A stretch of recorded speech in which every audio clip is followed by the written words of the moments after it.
the most interesting, it's widely studied case that I know of something that most people would more readily call law, that emerged along these spontaneous lines is the Lex Mercatoria, the law merchant, which finds its roots back in medieval Mediterranean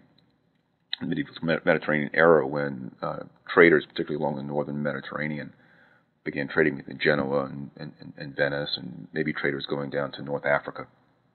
And all these little city-states, none of them were under a sovereign.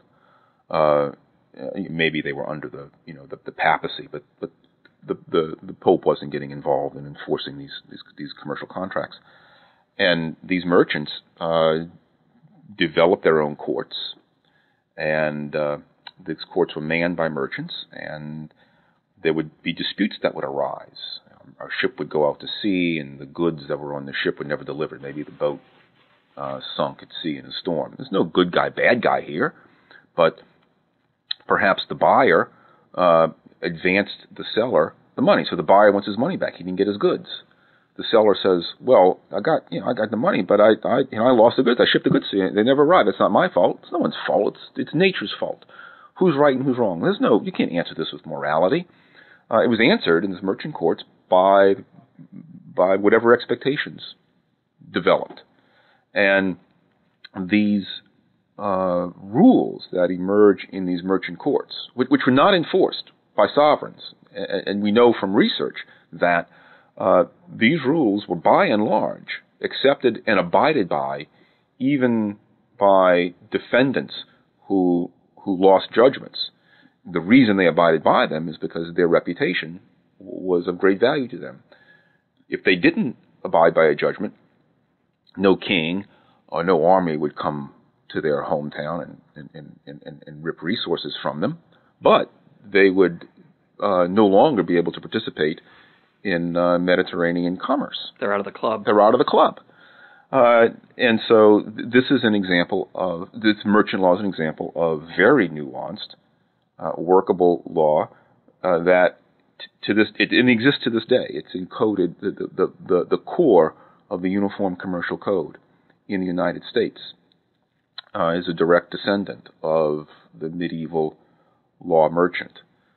Things have been added to it. It's been tweaked and changed a little bit to meet more modern circumstances. But the law itself, it's by and large, the Uniform Commercial Code is by and large a codification of emergent law that happened many generations ago among merchant traders who wanted nothing other than to have good, reliable, profitable commerce. Well, it's a great example. It reminds me of a modern version of that, and this might help bring out the role that expectations play, because I think that's a very subtle idea in this. And when we finish this, I want to talk about just the importance of that. But if you buy a house in America, it's a pretty painful experience. There's an enormous amount of legal activity around that experience. And when you close on your house, when you make the final exchange of the deed and the keys, and you're sitting often at a title company with your lawyers, the other side sitting with their lawyers, you sign a bunch of stuff that's incredibly detailed about who gets what and what is included with the house and what expectations you have. And yet, as detailed as that is, the range of other stuff that can happen is still enormous. There's still an enormous amount of trust and faith that goes on, just from things such as how clean the house is, whether the garage has been, cleaned out of debris, whether things that were included that were said to be included are in the shape that you saw them in when you walked through the house, sometimes months before. If you walk through a house and you say, well, I would like that to be included, you write it into the contract. And in the 3 months or 6 months or 6 weeks that elapse between your purchase and taking ownership of the house, between your agreement and then taking possession, that item has somehow been damaged, which can happen all the time, you would be upset.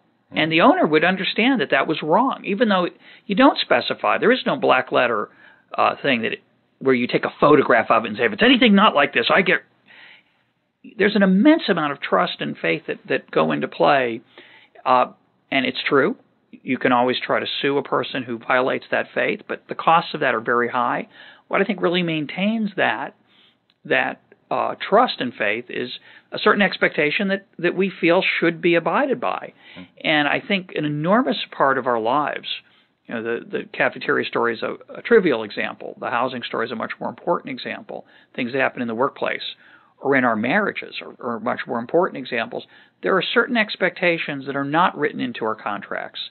And we have a great advantage in America that so many of those things are part of what you are calling and what Hayek called law, even though they're not quantified, they're not written down, and they're not part of the legal environment. They're part of our cultural environment. Yeah.